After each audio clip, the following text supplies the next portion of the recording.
시청자 여러분 안녕하십니까? VOA 뉴스투데이 시작합니다. 로이드 오스틴 미국 국방장관이 의회에 출석해 내년도 국방 예산을 설명하면서 다시 중국 위협에 대한 대응을 강조했습니다. 마크 밀리 합참의장은 중국이 군사적으로 미국의 최대 전략지정학적 도전이 되고 있다면서 현재보다 미래의 군 준비 태세에 더 초점을 맞추고 있다고 말했습니다. 첫 소식 이조은 기자가 보도합니다. 미국 상원 세출위원회 청문회에 출석한 로이드 오스틴 국방장관은 육군과 공군, 해군의 새 예산을 하나하나 언급했습니다. 그러면서 2022 회계연도 국방부의 새 예산안은 중국에 초점을 맞췄다고 밝혔습니다. Almost $21 billion for missile defense and defeat, $6.6 billion for long-range fires, $52 billion investment for lethal air force, $34 billion for effective naval forces, and $12.3 billion for effective ground forces. 오스틴 장관은 이어 핵 운반 3축 체계 현대화를 위해 280억 달러, 태평양 억지 구상에 51억 달러를 투자하는 등 중국 견제를 위한 역량 증진에 상당한 투자를 할 것이라고 밝혔습니다. 청문회에 함께 출석한 마크 밀리 미국 합참의장은 중국의 점증하는 군사적 위협을 경고했습니다. 중국은 군사적으로 최대 전략 지정학적 도전이 되고 있다는 것입니다.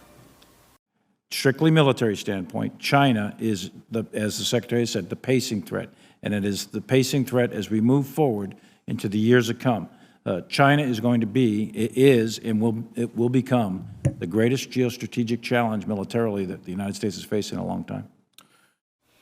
밀리 의장은 그러면서 현재 미국은 군사적으로 약 100년 만에 가장 큰 변화의 중심에 있다면서 이번 국방 예산안의 계획들은 중국과 같은 추격하는 위협에 맞서 향후 군사 충돌에서 압도적으로 이길 수 있는 역량을 유지할 수 있는 미래 미군으로 선회하는 것의 시작이라고 강조했습니다. And it's now that we need to pivot because the future, believe it or not, is going to get here someday. And about 10 or 15 years from now, we will be in a world of hurt in the national security geostrategic world unless we invest in the modernization of the United States military. 밀리 의장은 중국에 대한 군사적 견제와 동시에 위기시 긴장을 낮추고 양국 간 이해를 도울 수 있도록 미중 군사 당국 간 소통 개선도 필요하다는 입장도 밝혔습니다. 밀리 의장은 21세기 중반까지 군사적으로 미국을 추월하겠다는 계획을 밝힌 중국은 그런 재원과 역량을 갖추고 있다면서 미국이 중국보다 우위에 있는 군사적 경쟁력을 유지하지 못할 경우 미래 세대는 큰 위험에 빠질 것이라고 강조했습니다. VOA 뉴스 이조은입니다. 인권은 북한 문제의 쟁점이며 이를 피한다면 비핵화 문제도 진전을 이루기 어렵다고 로버트 킹 전 국무부 북한인권 특사가 말했습니다. 인권 전문가들은 북한 주민들의 인권 개선을 위해 미국과 한국 모두 북한 인권 특사와 대사를 조속히 임명하라고 촉구했습니다. 김영권 기자가 보도합니다. 로버트 킹 전 국무부 북한인권 특사는 17일 워싱턴의 싱크탱크인 전략국제문제연구소가 주최한 화상 토론회에 참석해 북한의 인권 문제는 중요한 쟁점이라고 강조했습니다. 인권은 그 자체로 반드시 다뤄야 할 옳은 일이라면서 특히 미국 의회는 관련법을 통과시키고 특사 임명도 요구했다며 대북 정책에서 북한의 인권 침해 문제를 피해선 안 된다고 강조했습니다. We haven't made progress on nuclear issues when human rights has not been raised. We haven't made progress on human rights issues when human rights has been raised. So I think it's important to keep that in mind. 킹 전 특사는 최근 회고록 면책의 행태 출판을 기념해 열린 이날 행사에서 북한인권 특사의 역할을 자세히 설명했습니다. 북한인권 특사는 북한의 인권 개선을 위해 동맹 등 다른 나라들의 지원과 협력을 도모하고 유엔과 유럽연합이 이 사안에 계속 초점을 맞추며 개선을 압박하도록 유용한 역할을 한다는 겁니다. 킹 전 특사는 그러면서 한국의 문재인 정부 출범 이후 공석 중인 한국 외교부 북한인권 국제협력대사의 중요성도 강조했습니다. 자신이 북한인권 특사로 재임하던 시절 한국의 이정훈 전 북한인권 국제협력대사와 훨씬 더 큰 수준의 협력과 조율을 진행했으며 여러 국제행사에서 북한 인권 개선을 위한 활동을 벌이는 데 큰 도움이 됐다는 겁니다. 토론회에 참여한 탈북민 출신의 한국 국회 국민의힘 소속 지성호 의원은 한국 내 북한 인권 개선을 위한 환경이 너무 숨이 막힌다면서 한국과 미국 모두 북한 인권 대사를 조속히 임명해야 한다고 강조했습니다. 문재인 정부 들어서 이제 북한 인권 대사를 임명하지 않고 있어서 저도 국회에서 외교부, 대한민국 외교부에 계속 이제 항의를 하고 지적을 하는데 개선의 기미가 보이지 않고 미국과 이제 한국의 북한 인권 특사가 빨리 만들어져서 자유를 찾아오고 싶어하는 사람들이 무서워서 한국 정부가 무서워서 한국군이 무서워서 못 온다 이런 이야기가 나오지 않도록 이제 노력해야 될 이유라고 저는 생각합니다.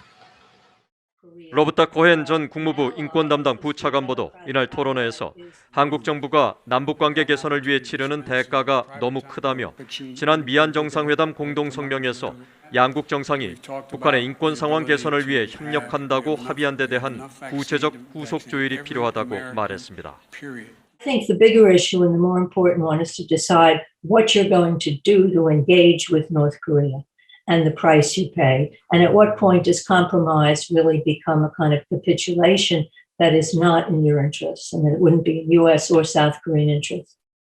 코헨 전 부차관보는 또 미국 등 국제사회의 신종 코로나 바이러스 백신 지원과 관련해 북한 안에선 성분과 충성도에 따른 차별적 배급 시스템이 우려된다며 누가 실제로 백신을 접종할 것인지 면밀히 살펴볼 필요가 있다고 말했습니다. BA 뉴스 김영걸입니다.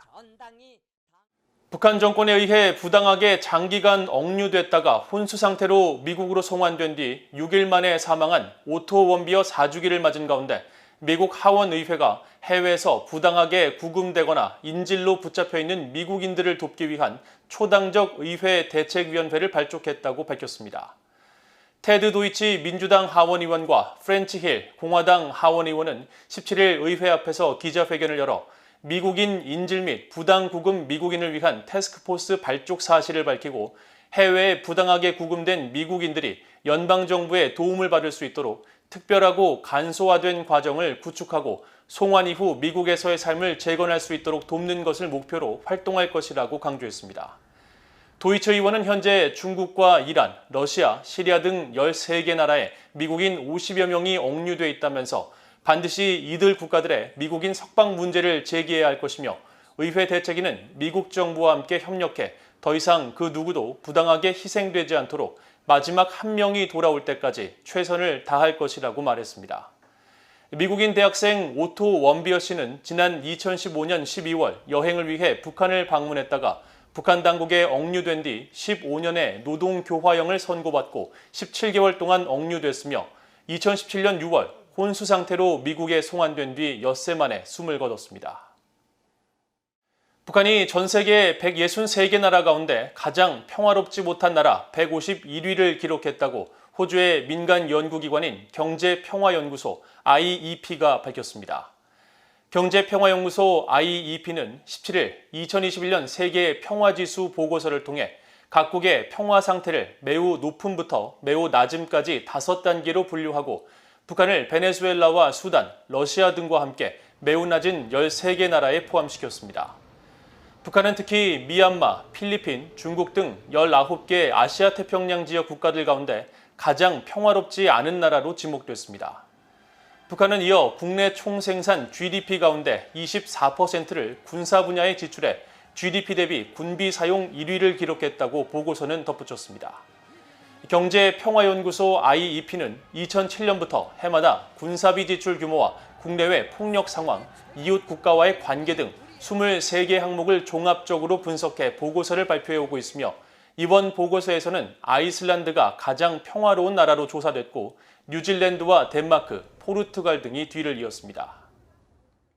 미국 워싱턴의 민간 연구단체 스팀슨 센터가 운영하는 북한 전문 매체 38로스는 신종 코로나 바이러스 사태로 북한이 중국 등에서의 물자 수급이 어려워져 북한 내부 물자 자급 조치로 재활용을 강조하고 있다고 분석했습니다.